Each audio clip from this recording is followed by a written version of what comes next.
This episode contains scenes of explicit violence and gore, as well as spoilers for the Heavy Rain DLC, The Taxidermist.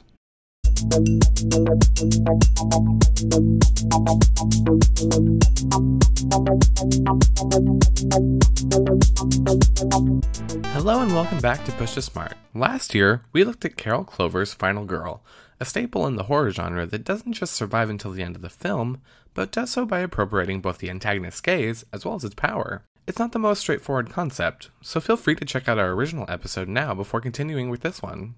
In our previous episode, we had trouble pinning down a final girl as defined by Clover's essay, and wondered how long it would take to find one.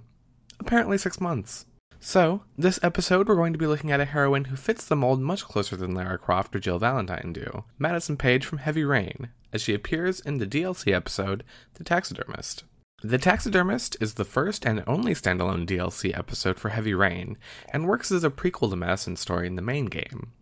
While attempting to break the story surrounding the origami killer, she follows up a tip that leads her to the house of Leland White, an ex-taxidermist. It doesn't go well for her. As soon as Madison breaks into Leland's home, it's obvious that something is amiss, but it isn't until she explores the second level that those fears manifest. It turns out, Leland didn't just apply his taxidermy skills to animals.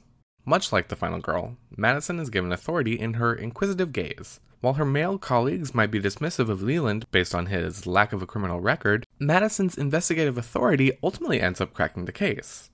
She asserts this authority early in the game when she and the player breaks into the home.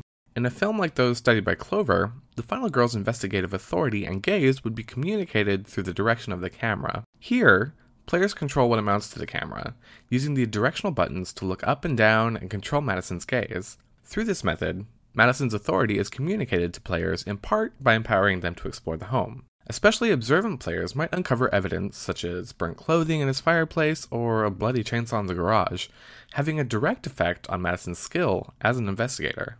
Once Madison and the player discover Leland's prior victims, he returns home, initiating the stalker scenario.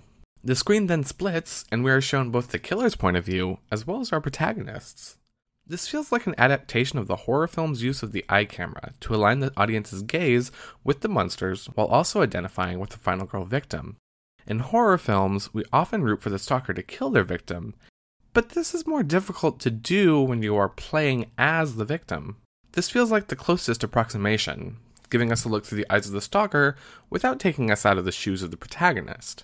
What's more, Madison endures the opposing registers that are crucial to the final girl, but absent in most games.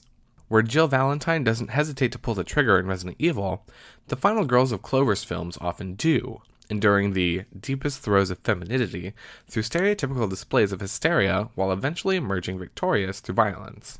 In The Taxidermist, this is represented in the GUI.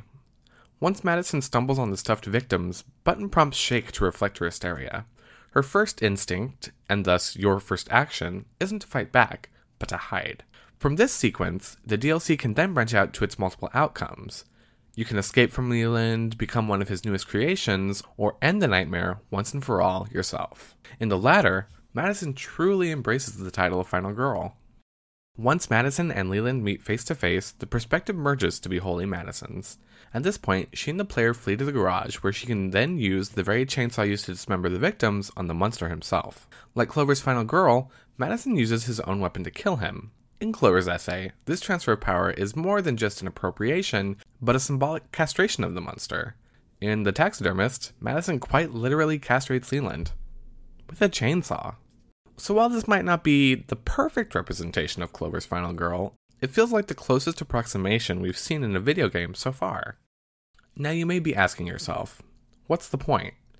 Why does it matter whether video games have final girls? And that's a fair question, one we were asked after posting our first video on the subject. User 6Qubit brought up some great points in their response. They point out that, while the idea of the final girl is empowering, the road to that empowerment is often paved with female victims. These victims usually end up on the chopping block because of their sexuality and femininity, and that doesn't lend itself well to a feminist reading. That said, it doesn't necessarily need to be feminist. The question we'd instead like to pose is, why doesn't this trope, common in films, appear in games? Around the time of our first episode, the term was being applied to characters like Lara Croft. In this case, any playable heroine who survives a harrowing experience was mislabeled the final girl. This reading glosses over the nuances of the trope.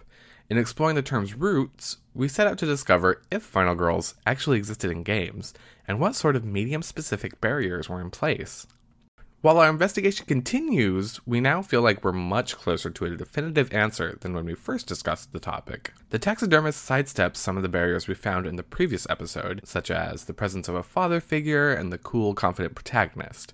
However, it still struggles to navigate the relationship between killer, protagonist, and player. Do you think this is something intrinsic to video games? Weigh in the comments section, and don't forget to subscribe to keep up to date on all of our latest episodes and water cooler discussions.